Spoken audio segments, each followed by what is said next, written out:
ibibigay niya sa iyong gawain. Kasi kagamit-gamit ka eh. Kaya ka nasa loob ng church, kasi kagamit-gamit ka.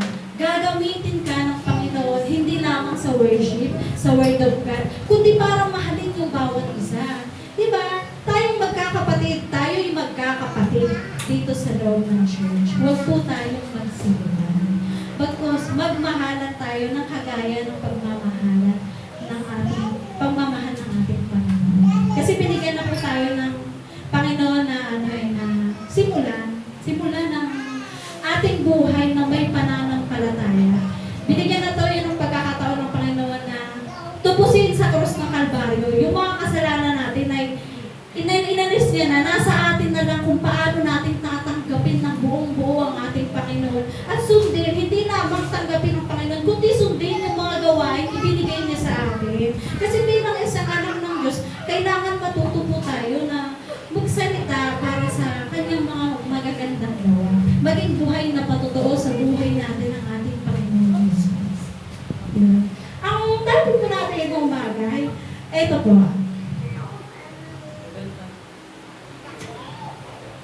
Medyo na, first time. Isa pa? Yan. Yun.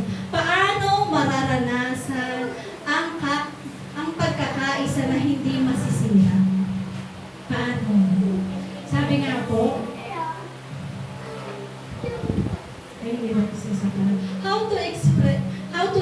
how to experience unbreakable unity.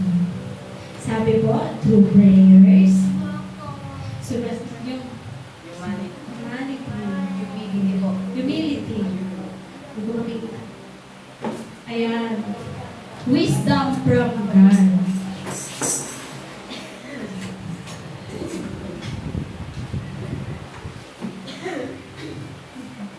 Yun. Then, ang sumunod po ay forgiveness. Yes. Then, sumunod, love. Obedient. Make effort to keep the unbreakable unity. Paano po ba natin masisimulan? Sabi po, through prayers. Through prayers po, sa totoo lang, di ba? Paano ka makikipag-usap sa ating Panginoon? Hindi pwedeng magkakaroon ng koneksyon na ikaw lang ang nagsasalita. Kailangan mo rin pong magbasa ng Biblia. Kasi sa totoo lang, ang Panginoon po ay nagsasalita sa pamamagitan po ng Biblia. At sa totoo lang, kapag ikaw ay isang mananampalataya at malalim yung panalangin mo sa Panginoon, yung buong puso kang nananalangin para sa Kanya, bibigyan Kanya ng kasagutan. Kailangan po natin i-improve yung pagmamahal natin sa Panginoon. Kailangan po natin ipagpatuloy yung ating pananalangin. Kasi sa totoo lang, doon lang po tayo nagkakaroon ng connection sa ating Panginoon. Ang connection po natin sa ating Panginoon ay pananalangin. Bilang isang mananampalataya at mahal natin ang ating kapwa, mahal natin ang ating Panginoon, matuto po tayong manalangin ng buong puso. Buong tapat po natin isisigaw sa Kanya, isasabihin sa Kanya, isisiwalat sa Kanya yung mga nararamdaman natin. Then, kung talagang mabigat yung dalangin mo, hingin mo ang kasagutan sa Panginoon. At ang kasagutan na yun ay ibibigay niya sa iyo, hindi lamang sa pamamagitan ng kung anong nakikita mo, kundi sa pamamagitan ng pagbabasa ng Biblia. Kasi nandun po kapag nagdadalangin po tayo, try mo natin tingnan sa Biblia, nandun po yung sagot. Kasi nandirito na po, napakadakila. Hinihikayat ko po ang lahat na matutong magbasa ng Biblia. Hinihikayat ko po ang lahat na kada panalangin ninyo, matuto po kayong manalangin with ka-activat na pagbabasa. Kasi sa totoo lang, dito po sumasagot ang ating Panginoon. Sa mga buhay po natin, marami tayong mga mabibigat na pinagdaraanan, pero mas maraming kasagutan ng Panginoon. Sabi nga, hindi tayo basta-basta bibigyan ng problema kung ang Panginoon natin walang sagot. Kapag walang sagot, ang Panginoon dun sa problema mong yun, lilipas yan. At magkakaroon niya ng, parang mababago na lang yan. Kasi ang Panginoon, ganun siya eh. Kung hindi na kayang takasan ito, patitigilin ka ng Panginoon. Then pag tumigil ka na, makikita mo na yung kasagutan dun sa ginagawa mo. Minsan makulit tayo na gusto natin yung isang bagay, pero hindi naman para sa atin. tinitigil ka ng Panginoon eh, gustong-gusto mo. Hindi nga yun yung para sa'yo eh. Meron niyang mas maganda na para sa'yo eh, di ba? Kaya palagi po tayong manalangin and then magbasa po tayo ng Biblia na naaayon po sa ating Panginoon. Kasi yan po talaga ang turo ng ating Panginoon. Matuto tayong manalangin. Sabi po dito, yung number 2 po natin ay humility. Sabi po, pagpapakumbaba ng buong puso. Sabi po sa Philippians 2:3, sabi niya, huwag kayo gumawa ng kung ano man dahil sa pansariling layunin o magyabang sa halip bilang tanda ng pagpapakumbaba, ituring ninyong higit ang iba kaysa sa inyong sarili. Yes, paano po ba magpakumbaba? Minsan ang tao masyado tayong mayabang. Hindi ka naman po yan, pero sa totoo lang, may mga tao na nakarating sa ganitong lugar, then pag nakita yung ganitong posisyon ng mga kasama niya, minabalik mo na, yung niyayabangan mo ba, huwag mong hayaan na maging mayabang ang puso mo. Because kung alam mo, kahit tama ka, matutuwa mo magpakumbaba. Merong mga tao na nag-aaway kayo ngayon, bilang mag-asawa, di ba? Nag-aaway kayong mag-asawa. Sino ang mas nakakaalam ng totoo sa inyong dalawa? Kung ikaw, bilang isang asawang babae o asawang lalaki, na nakakaintindi na hindi naman magpapatalo yung asawa ko sa akin. Bumaba tayo. Di ba? Be humble. Huwag po natin hayaan na yung asawa natin, palakihin niyo pa yung gulo. Sabi nga, kailangan tayong magkaroon ng pagpipigil sa sarili. Na kahit alam mong tama ka, kung hindi na, para hindi na lumaki yung gulo, tumigil ka na. Dahil ang pagpapakumbaba, kung hindi lang basta-basta na para lang sa atin yun, kundi para po din yun sa tao yun. Kasi malay mo ba na may pinagdaraanan siya na hindi mo alam? Kasi tayo bilang isang tao, meron tayong kanya-kanyang pinagdaraanan sa mga sarili natin na hindi alam ng bawat isa. Then, kung hindi po natin ibababa yung sarili natin, na mas malalim pala yung nangyayari sa kanya, mas malalim pala yung nararamdaman niya, hindi mo maiintindihan yung sitwasyon niya. Kaya ang mas maganda mong gawin, itik mo muna yung bibig mo. Kasi sabi nga nila, ang taong maingay ay daig ng isang latang walang naman. Di ba? Kung ikaw maingay ka, di ba ang lata kapag binagsak mo? Ang binagsak mo yung lata, maingay yun kapag walang laman, di ba? Pero ang lata kapag puno, hindi masyadong maingay. Kaya tayo bilang tao, matuto po tayong manahimik. Matuto po tayong pag-aralan yung mga nangyayari. Huwag po tayo basta bitaw ng salita. Kasi kapag nagbibitaw po tayo ng salita, lalo pong napapalalim yung mga samaan ng loob. Lalo pong napapalalim yung mga bigat na nararamdaman ng isa't isa. Sino po sa atin dito na okay lang sa'yo na may gagalit ka? Di ba hindi ka makatulog? Kasi ako sa totoo lang, kapag may nagagalit sa akin, nahihirapan ako matulog. Kaya ang ginagawa ko po, humihingi na ako ng tawad para makatulog ako. Kasi doon na yung peace of mind ko eh. Kapag pakiramdam ko, wala nang may galit sa'yo, wala nang nakakatulog ako ng maayos. Kasi yun po talaga, matuto po tayong magpakumbaba sa ating kapwa. Huwag po tayong magyabang kasi hindi po tayo katulad ng Panginoon. Ang Panginoon nga po marunong. Ang Panginoon nga po, napakababa po niya eh. Ibinaba niya po yung sarili niya para sa atin, di ba? Kaya huwag po tayong masyadong magmalaki sa mga nangyayari. Matuto po tayong bumaba sa atin. Lalo na pagmahal po natin yung kapwa natin. Huwag po tayong magmataas.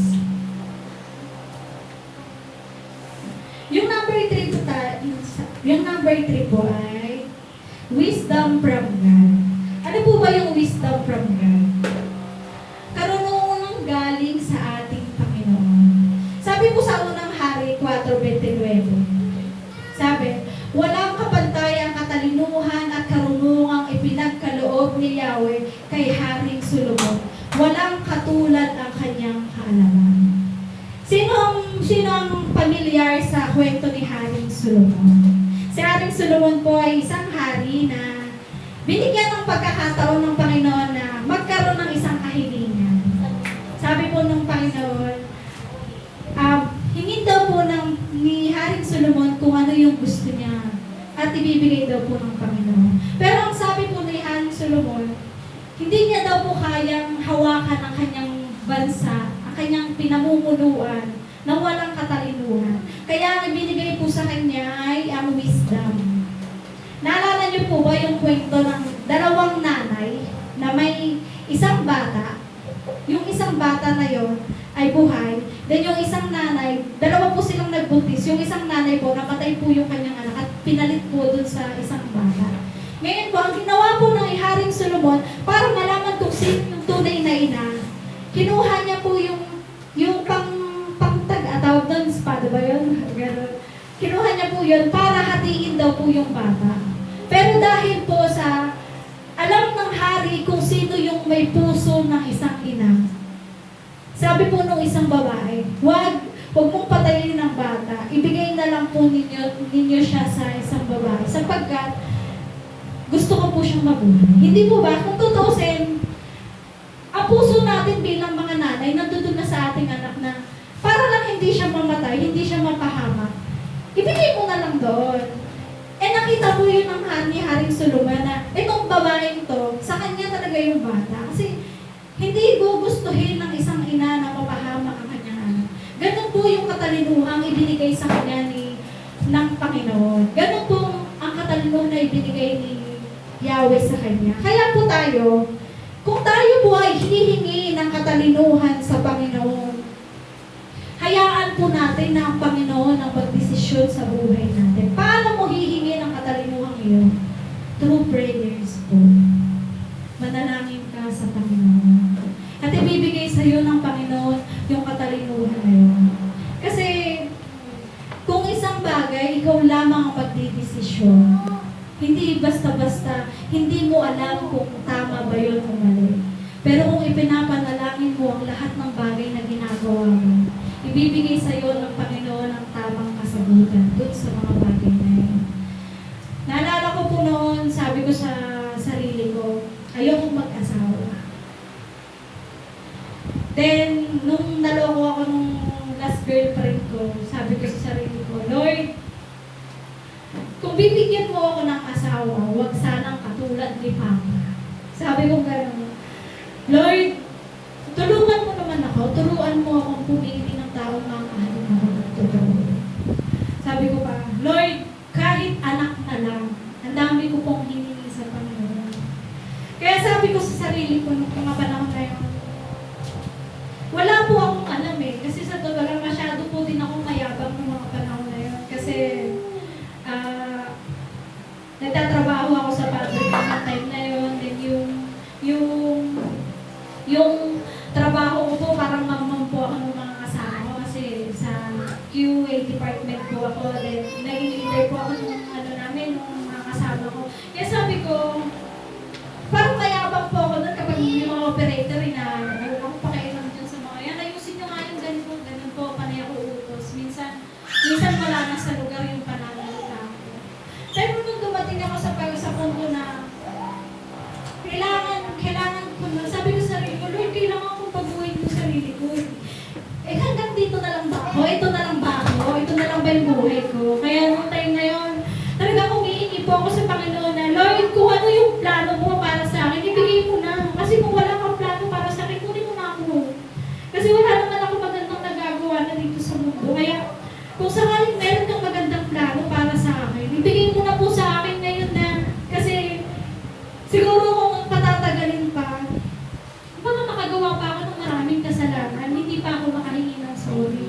Kaya sabi ko po nung mga panahon na yun, nakilala ko yung asawa ko, pagkakamali pa rin po, tingin ko dun sa asawa ko ng mga panahon na yun, sabi ko, may dalawang anak ko tapos ganito pa yung sitwasyon, may mga laban-laban na yun. Sabi ko sa sarili ko, tama ba yung ginagawa ng Panginoon? Tama pa ba yung ginagawa ko sa akin, Lord, na ilayo mo ako sa gano'n, tapos ngayon nandito na naman ako, na naguguluhan ako dito sa tao to, tama ba na itong lalaking to, ito ba talaga yung dapat na mapangasawa? Kaya sabi ko, nalayas ako. Nalayas ako po yung asawa ko sa nung time na ayoko po magpakasal. Hanggang sa nagsisimba na po ako, sabi ko sa sarili ko, kapag binigyan ako ng Panginoon ng anak, tatanggapin ko ng boto binigyan niya sa akin. Nagkaganon po ako ng anak, may pag-aaling namin rin po doon sa asawa ko. Hanggang sa pinanalangin ko sa Panginoon na Lord, turuan mo yung asawa ko na magsimba kasi gusto ko ng pamilyang buo. Gusto ko ng pamilyang pumupunta sa church. Kaya nung time na yun, yung panalangin ko na huwag nawa maging katulad ng papa ko yung mapapangasawa ko. Isang napakalaking blessing po na napakabuti ng Panginoon sa buhay ko. Na hindi lang niya ako binigyan ng magandang pamilya. Hindi lang niya ako binigyan ng mabuting asawa. Kundi binigyan niya ako ng tungkulin para magampanan ko. At hindi lang po ako basta-basta nagsasalita rito kasi wala po talaga akong alam. Patuloy ko pa rin hinihingi sa Panginoon yung wisdom, yung kaalaman kung paano ako magsasalita ng Word of God kasi alam ko naman sa sarili ko na hindi po ako marunong. Pero ang sabi ng Panginoon sa akin, anak, kaya mo yan, nandito ako para sa iyo. Anak, kaya mo yan kasi walang bagay na hindi mo malalaman kung itutulog mo sa akin. Kaya sabi ko sa sarili ko nung kagabi, sabi ko po sa sarili ko, hindi ko naman talaga alam kung topic na to eh. Pero nang dahil sa pagbabasa ko ng Bible, nang dahil po sa panalangin ko sa Panginoon, binibigyan niya po ako ng pagkakataon na maipakita yung kabutihan ng ating Panginoon. Nasa buhay ko pa lang, isa po akong malaking patotoo. Na hindi porket isa kang masamang tao, wala ka ng karapatan maglingkod sa Panginoon. Hindi porket naging masama ka, wala kang karapatan tumulong sa publiko. Sa totoo lang, ang bawat anak ng Diyos ay binibigyan ng pagkakataon na maging tunay na mananampalataya at tagabigay ng mga Word of God na gagamitin ng bawat isa. Yung mga bata na nandirito, patuloy kong hinihingi sa Panginoon na magkaroon sila ng wisdom, na malaman nila kung paano umawit, paano sumayaw, paano magpuri sa Panginoon, paano tayo magiging kagamit-gamit sa Panginoon. Patuloy po natin ipanalangin na tayo bilang anak ng Diyos ay maging kagamit-gamit tayo para sa ating Panginoon. Huwag lang po tayo manatiling taga-upo. Kasi sa totoo lang, tayo ay binigyan ng paa, tayo binigyan ng kamay, binigyan ng ulo, binigyan ng puso, binigyan ng boses para gamitin sa gawain ng ating Panginoon. Hindi lamang po ang buhay natin sa labas ang dapat natin ihanda, kundi ang buhay ng may pananampalataya. Kasi ang tunay na anak ng Diyos, ginagamit ang utak, hindi lamang sa pagiging sa makasanlibulan, kundi ginagamit ang utak sa pagiging anak ng Diyos. Kung paano mo i-spread yung salita ng Panginoon na mas mauunawaan ng lahat. Kung paano mo maibibigay sa mga tao na hindi basta-basta yung salita ng Panginoon. Ang Panginoon po kapag nagsalita po sa buhay mo, napakalalim po niya. At kahit ikaw na napakamakasalanan, ay ililinisin niya ng isang click lang. Kaya mga kapatid, huwag mong hayaang silipin mo ng silipin yung katabi mo. Yung mga kapatid mo. Pagkos, mas mahalin mo sila. Kasi, hindi mo sila mai-encourage sa tama kung huhusgahan mo yung ginagawa nila. Kausapin mo sila ng maayos, pakitunguhan mo sila ng maayos, nang mas maintindihan nila kung ano ang kalooban ng Panginoon para sa kanila. Hindi lamang hindi lang naman dapat tayo yung binibigyan ng Panginoon ng pagpapala. Dapat sila din. Kaya ang buhay mo ay isang pagpapala para sa ating lahat. Diba? Kaya tayo ay binibigyan ng pagkakataon ng Panginoon na magkaroon ng knowledge and wisdom. Hingin po natin sa Panginoon ang mga kaalamang iyon at ibibigay niya po sa atin yun. Naniniwala po ako na ang Panginoon ay mapagbigay. Mapagmahal po ang ating Panginoon. Sabi po sa 1 Corinthians 2:12 to 14. Pakibasa na. Medyo mahaba. 1 Corinthians chapter 2, verse 12. Ang tinanggap natin ay hindi ang espiritu ng sanlibutan, kundi ang espiritu Espiritu na nagmumula sa Diyos upang maunawaan natin ang mga kaloob sa atin. 13. Kaya nga kami ay nangangaral hindi sa pamamagitan ng karunungan ng tao, kundi sa pamamagitan ng Espiritu. Ang ipinaliliwanag namin ay mga katotohanan ng espiritual para sa nagtataglay ng Espiritu. 14. Sapagkat ang taong hindi nagtataglay ng Espiritu ay hindi kayang tumanggap ng kaloob mula sa Espiritu ng Diyos. Para sa kanila, kahangalan ang mga iyon at di nila mauunawaan.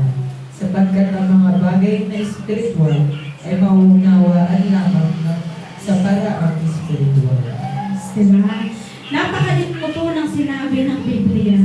Napakalinaw po ng sinabi ng Bible na hindi po espiritu ng sanlibutan yung nasa atin, kundi espiritu ng ating Panginoon na puno po tayo ng pagbabalag ng Panginoon. At ang wisdom po na hinihingi natin, hindi po para sa sanlibutan, kundi para sa gawain ng ating Panginoon.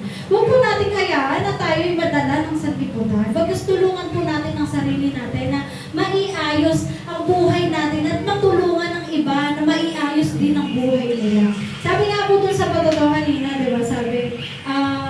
Sabi po dun sa devotion kanina, na kung ano yung sinasamahan mo, yun ang magiging tingin sa'yo.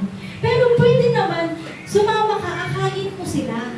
Pero huwag kang masasawa na ikaw yung maaakay. Palagi mong ipanalangin sa Panginoon na yung mga taong gusto mong akayin papunta sa Kanya ay hindi ka madala at panatilihin yung lakas ng pananampalataya mo. Kasi, sabi nga, di ba, minsan may mga kaibigan tayo na kaya niya ginagawa yung mga bagay na yun, kaya siya nagiging palainom, kasi hindi ba naman yung problema. Ngayon, itry mo ipakilala sa kanya si Kristo. Kasi ang kasagutan sa problema ay ang Panginoon. Hindi ba? Ang kasagutan sa problema na dumaranas na meron diyang hinwalayan ng asawa, kaya sobrang lugmo. Baka ikaw yung gagamitin ng Panginoon para akayin siya sa tama. Meron diyang namatayan ng magulang. Dahil sa sobrang wala na yung magulang niya, pariwara ng tingin niya sa sarili niya, wala nang akakay sa kanyang tama. Baka ikaw yung gagamitin ng Panginoon para akayin yung mga kaibigan mo ngayon. Kaya, hayaan mo ang Panginoon na magbigay sa iyo ng kaalaman kung paano gagamitin ng Panginoon yung pagkatao mo. Kagaya ng may mga asawa na hindi kasal. Sa totoo lang, kung ang asawang babae ay mananampalataya, may niligtas pa niya ang kanyang asawa. Through prayers po. Ipanalangin mo. Ipanalangin mo yung asawa mo na matutunan niya, na maintindihan niya kung sino ang ating Panginoon. At maniwala ka, habang nagsasalita ka sa asawa mo, i-lay hands mo siya, napaka-makapangyarihan po nun. Kasi dumating po ako sa point na lalasing yung asawa ko noon. Nag-inom sila ni Remy sa bahay. Then, sabi po din ni Pastora Leia nung time na doon sa may kabila, i-lay hands daw po yung mga gusto mong magbago. Sabi ko, alam mo, sa totoo lang, hindi ko naman alam kung ano kung paano ko gagawin yan. Basta nanalangin ako sa Panginoon. Panginoon, tulungan mo po ako. Tapos ibinalagay ko yung kamay ko dun sa ulo ng asawa ko. Baguhin mo ang buhay niya, tanggalin mo ang alak sa kanyang katawan. Tanggalin mo ang espiritu ng kabakamundo. Sabi ko, tanggalin mo ang espiritu ng alak. Yun pa po ang sabi ko doon. Kasi, hindi pa ako ganun sa pananalangin. Sabi ko, tanggalin mo yung espiritu. Kung silasing na lasing siya, tapos galit na galit ako sa kanya kasi gawa na suma dito, ang baho-baho. Sabi ko, Lord, tulungan mo ako, Lord, na itong asawa ko mabago yung buhay. Pero sa totoo lang, napakabuti ng Panginoon. Ngayon ang asawa ko marunong na magsalita. Diba?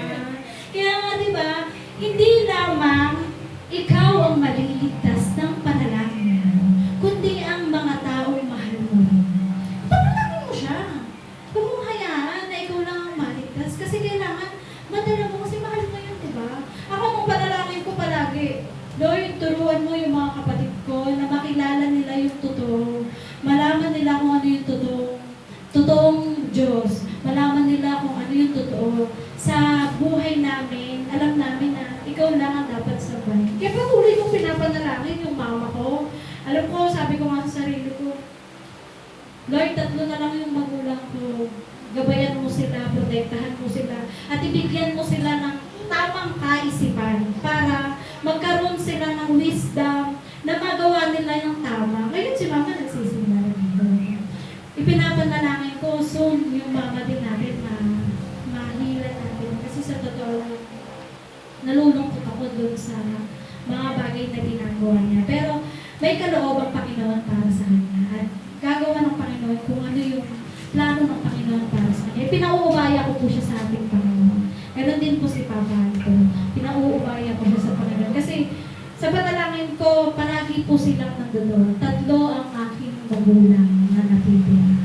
Patuloy mo silang gabayan, protektahan, at huwag mo silang dalhin sa mga bagay na ikalulugmok nila.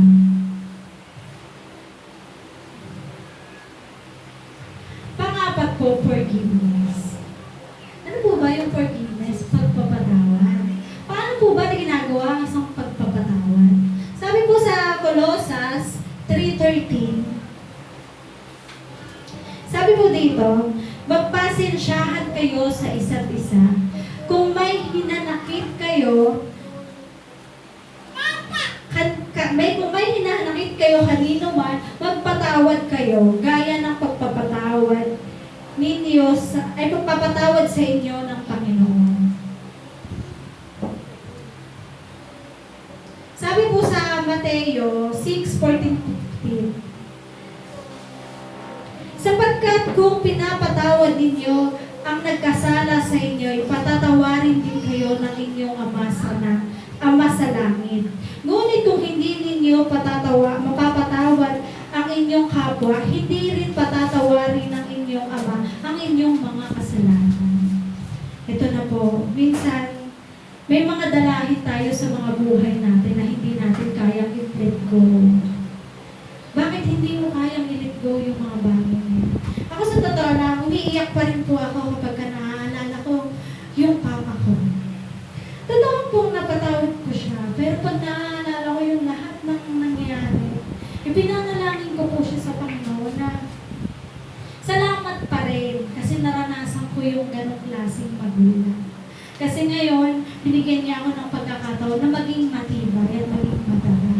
Kagaya nga po ng mga sinabi ng kapatid ko, totoo po ngayon na naranasan ko na iumpog niya yung ulo sa pader. Laki na hanggang ngayon, nandito pa yung bukol. Naranasan ko na, sabi niya, patayin mo yung, kung huliin mo yung anak mo, patay o buhay. Bigay niyo sa akin.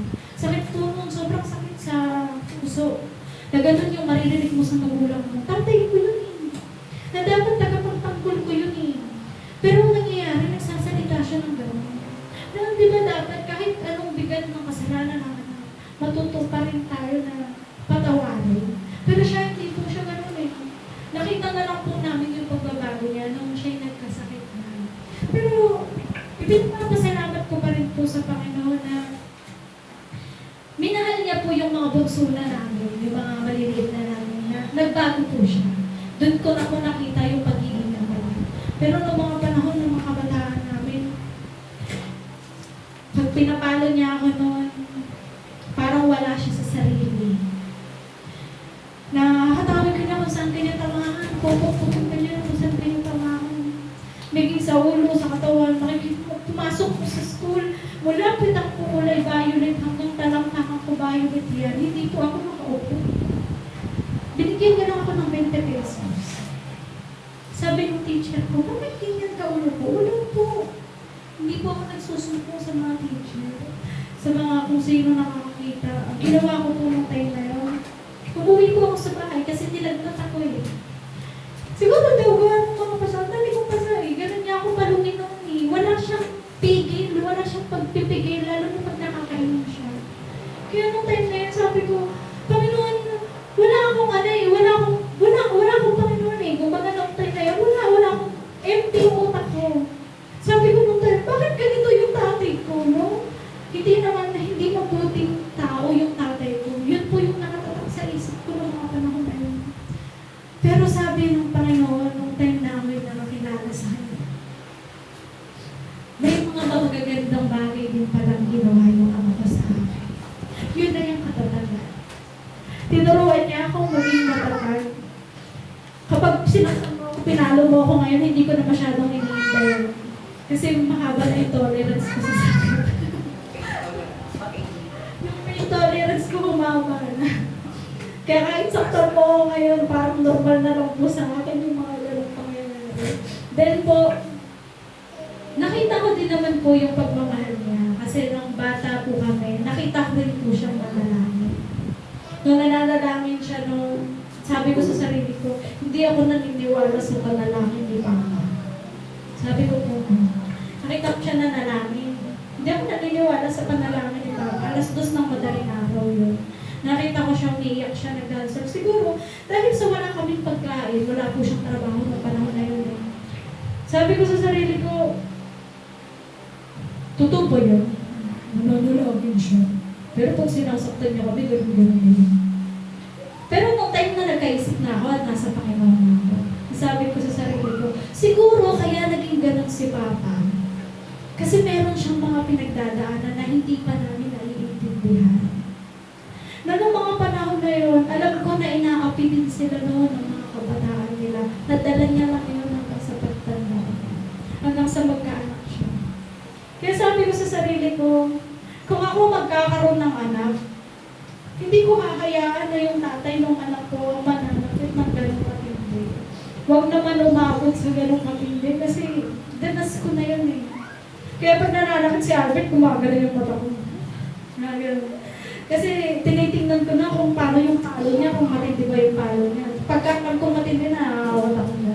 Naawat na ako. Kasi sa totoo lang, masakit po sa akin yung masasaktan. Kanina nga, pinatip niya si Tia, si Gia, yung mata ko gumanyan. Palo na naman. Ganun. Kasi ayoko pong maranasan na ng anak ko. Although okay lang naman yan kasi magula. Normal naman po yun. Hindi naman niya papatayin yung anak mo. Kumbaga tatapin lang na gano'n. Pero naging trauma po kasi sa akin yung pananakit na yun ng magulang ko. Kaya hindi po ako nakapag-asawa ng lalaki. Noon. Kasi naging malaking trauma siya sa akin. Sabi ko sa sarili ko, hindi ako mag-aasawa ng lalaki. Kasi nga, iniisip ko na lahat ng lalaki ay mapanakit.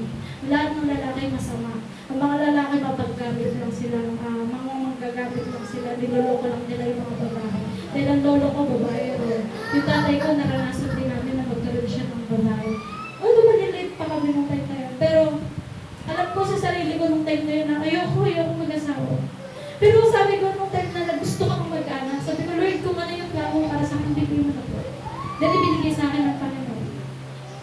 Yung hindi katulad na ama. Yung mamahalin ako ng po. Kaya nagpapasalamat po talaga ako sa Panginoon. Kasi napakalaki po talaga ng bagay na yun. Nung time na i-release ko na yung galit ko, yung sama ng loob ko, yung mga bagay na masasamang nangyari sa akin, ibinigyan niya ako ng pagkakataon na makilala ko yung asawa ko ng totoo.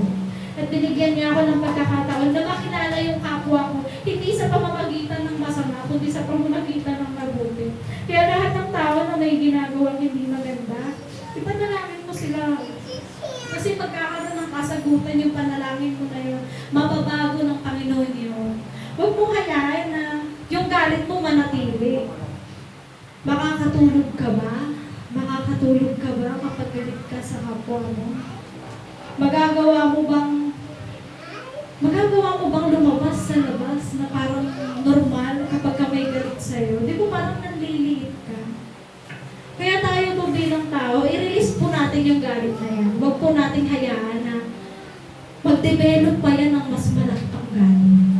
Bagkus buksan po natin ang ating mga puso sa mga magagandang bagay. Huwag natin hayaan na makibabaw yung galit. Kasi ang pagmamahal sa isang kapatid, ang pagmamahal sa kapwa, ay yun requirements po ng Panginoon yun para makapunta tayo sa Diyos Ama. Para magkaroon tayo ng maisulat tayo sa aklat ng Panginoon. Kung tayo ay may daladalang galit sa puso natin, hindi ka makakapunta sa Ama. Bagkus mananatili ka lang dyan. Kaya buksan mo ang puso mo, linawin mo ang isip mo, hayaan mo na i-release ng Panginoon through prayers. Kasi sa totoo lang, Hindi basta-basta mawawala ang galit mo kung hindi mo ipananalangin yan. Ipanalangin mo sa Panginoon na marilis yung galit mo na yan, yung mga sama ng loob mo na yan, at ibibigay sa'yo ng Panginoon yan. It's take time, mahal. Diba? Pero may tamang panahon para mawala yan at ibibigay sa'yo ng Panginoon yan. Huwag mong hayaan na kainin ka ng galit mo. Buksan mo ang isipan mo sa mga magagandang bagay.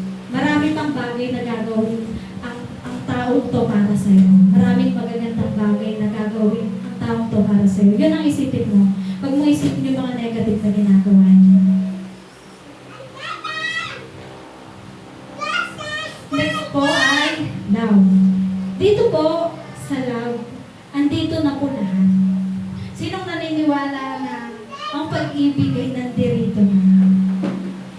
Sabi po sa 1 Corinthians 13:14-7, sabi po ito, ang pag-ibig ay matyaga at magandang loob, hindi mainggitin, hindi mayabang, hindi mapagmataas man, hindi magaspang ang pag-uugali, hindi makasarili, hindi magagalitin, o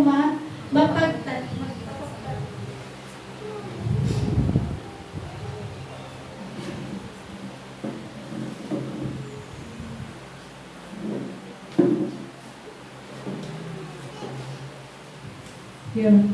Sorry po. Hindi ito natutuwa sa masama, sa halip ay nagagalak sa katotohanan. Ang pag-ibig ay matiisin, mapagtiwala, puno ng pag-asa, at nagtitiyaga hanggang wakas. Sa totoo lang po, ito yung requirements ng Panginoon para sa atin. Sabi po, magtiyaga daw po tayo. Maging maganda ang kalooban natin. Huwag tayong mainggit sa kapwa. Hindi tayo dapat mayabang. Hindi tayo dapat mataas. Hindi magaspang ang ugali o pananalita. Sabi din po, hindi makasarili, hindi magagalitin, o mapagtanim ng sama ng loob sa kapwa. Hindi ito natutuwa sa masasama, sa halip ay nagagalak sa katotohanan. Kaya ano po ang dapat natin gawin?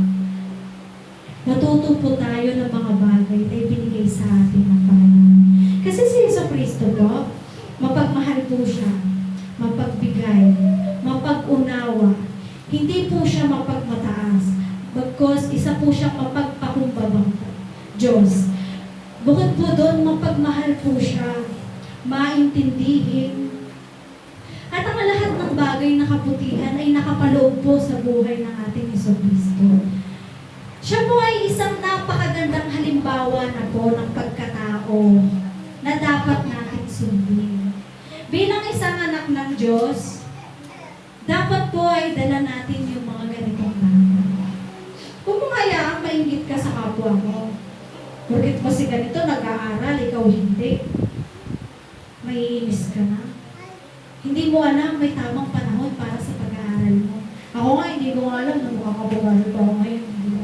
Ilang taon na ako? 33. Diba? Wala sa edad. Kundi nasa tamang timing. Kapag ibinigay sa'yo ng Panginoon, ibibigay sa'yo ng Panginoon. Huwag mong isipin na si ganito mataas ang posisyon. Huwag kang naiingat doon. Kasi sa totoo lang, hindi pa tapos ang buhay mo eh. Baka mas maganda pa yung plano ng Panginoon sa'yo. Si ganito nakapunta ng ibang bansa. Eh baka ikaw mag-around the world ka.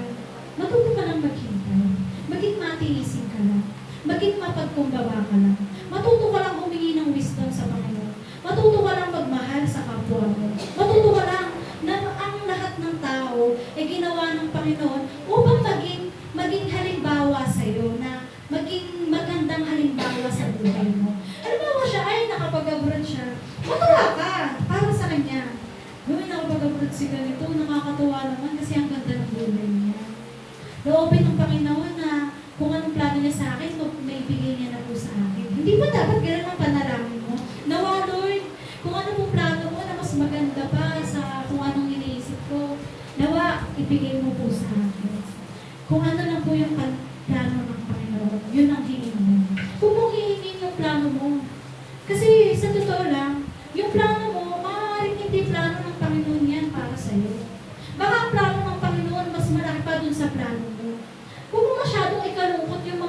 bagay na yan. Kasi kung hindi yan para sa'yo, may mas magandang bagay na para sa'yo. Kaya nga sabi, yung mga problemang dumarating, nagiging lakas ng ating pananampalataya at ng ating physical na katawan.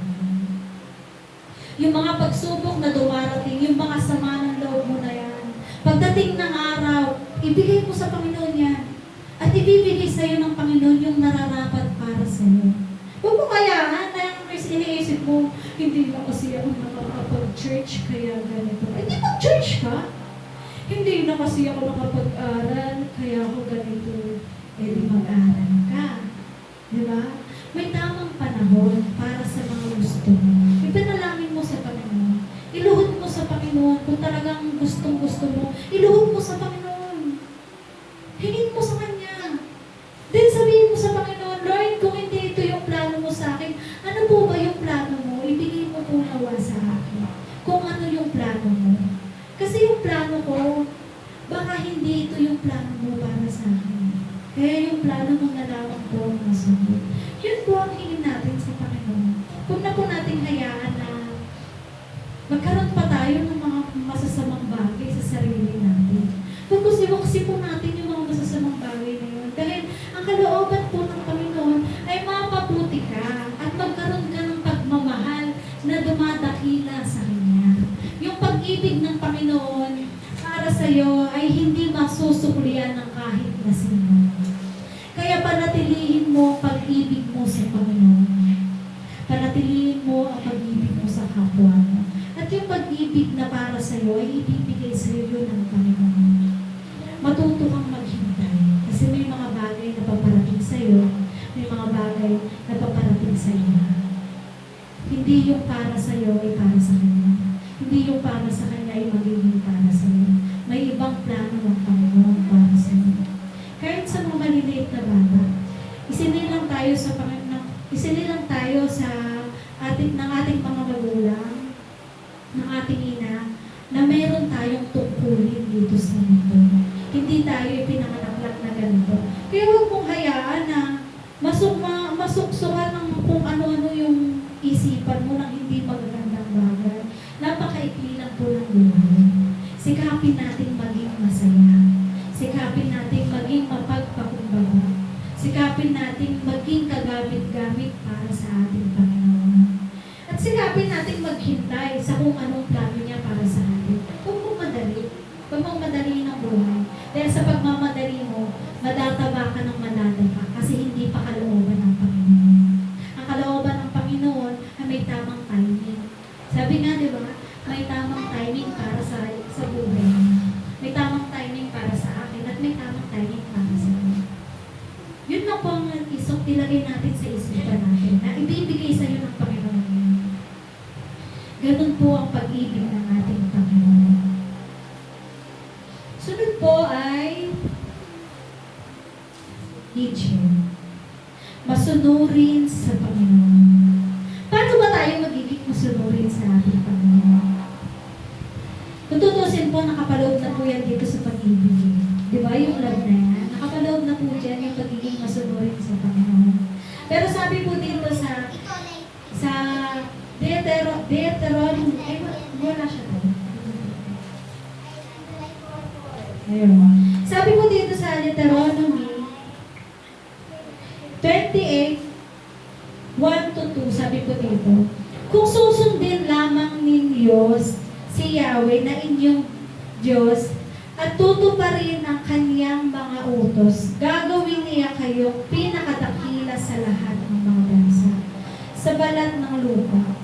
Mapapasa inyo ang lahat ng mga pagpapalang ito kung susundin ninyo ang Diyos ninyong si Yahweh. Ano po yung pagsunod sa ating Panginoon? Sabi ko, para sa akin ang unang utos ay ibigin mo ang Panginoong Diyos ng buong puso, buong isip at buong katawan. Sumunod po, ibigin mo ang iyong kapwa, kagaya ng pag-ibig mo sa iyong sarili. Utos po ng Panginoon na mahalin mo yung kapwa mo.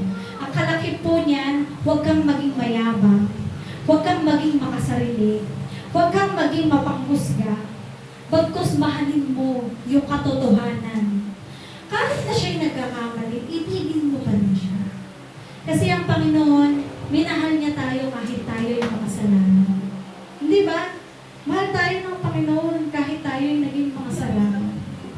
Kaya tayong lahat, matuto po tayong mahalin ang kapwa natin.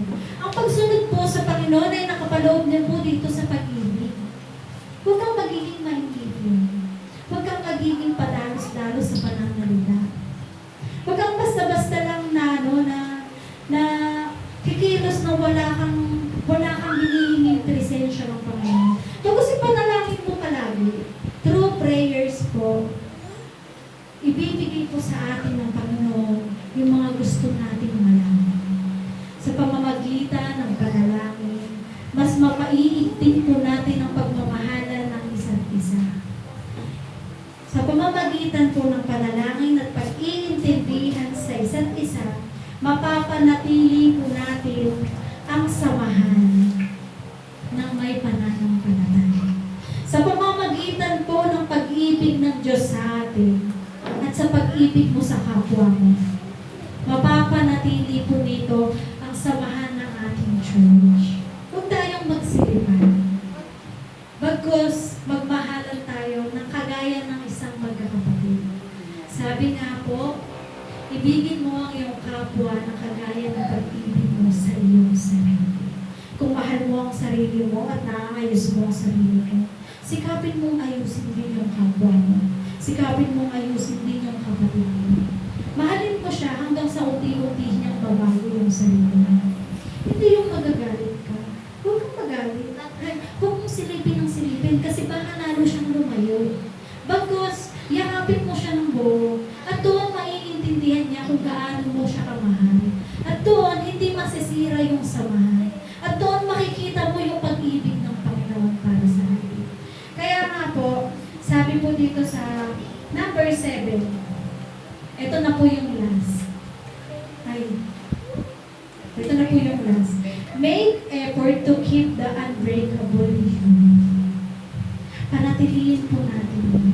Sabi po dito sa Efeso 4:1-6, kaya't ako na isang bilanggo dahil sa Panginoon, ay nakikiusap sa inyo na mamuhay kayo gaya ng nararapat sa mga tinawag ng Diyos. Kayo maging mapagpakumbaba, mahinahon at matyaga, magparaya kayo dahil sa inyong pagmamahal sa isa't isa. Sikapin ninyo mapanatili ang pagpakaisa mula sa Espiritu sa pamamagitan ng kapayapaang nagbubuklod sa inyo. May iisang katawan at iisang Espiritu. Kung paanong may iisang pag-asa na para doon kayo'y tinatawag ng Diyos, may iisang Diyos na at may iisang pananampalataya at iisang baptismo. Iisang Diyos at Ama nating lahat, siya ay higit sa lahat, kumikilos sa lahat at nananatili sa lahat. Ang bawat isa sa ating nakatanggap ng tanging kaloob na ayon sa sukat na ibinigay ni Kristo. Di ba? Sa totoo lamang po, tayong lahat ay pantay-pantay.